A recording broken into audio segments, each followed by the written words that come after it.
நற்பவி யோகி ராம் சுரத்குமார். அன்பு நேயர்கள் அனைவருக்கும் வணக்கம். வாழ்க்கையில மிக சிறப்புகளை அடையணும், புகழ் பெறணும், மேலும் மேலும் வெற்றி பாதையில போகணும் அப்படின்னா ஒரு எண்களை எழுத ஆரம்பிங்க. 54 முறை 991, அதாவது 991 அப்படிங்கிற இந்த எண்ணை 54 முறை டெய்லி எழுத ஆரம்பிங்க.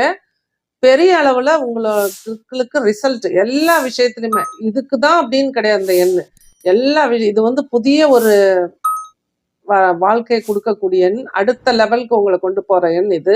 991 அப்படிங்கிற எண்களை 54 முறை எழுதும் பொழுது உங்களோட 2ஆம் பாவம் ஆக்டிவேட் ஆகும். இந்த எண்களை எழுதும் பொழுது உங்களோட தொழில் முன்னேற்றம், வளர்ச்சி எல்லாமே சிறப்பா இருக்கும். அதனால இந்த 991 அப்படிங்கிற எண்களை 54 முறை பச்சை நிற பேனாவில் வடக்கு நோக்கி உட்காந்து எழுத ஆரம்பிங்க. வெள்ளை கலர் பேப்பர்ல, லாங் சைஸ் நோட் புக்ல. அது போலவே இந்த இடத்துல இந்த எண்களை எழுதிக்கங்க. 991 அப்படிங்கிற இந்த எண்களை டெய்லி எழுத ஆரம்பிங்க. தொடர்ந்து எழுதி இந்த நம்பர் என்ன வேலை உங்களுக்கு பண்ணியிருக்கு, என்ன ரிசல்ட் உங்களுக்கு கிடைச்சிருக்கு அப்படிங்கிறத கமெண்ட்ல சொல்லுங்க. நிச்சயமா நீங்க என்ன எதிர்பார்த்து இந்த எண்களை எழுதுறீங்க அது உறுதியா நடக்கும். நன்றி, வாழ்த்துக்கள் நற்பவி.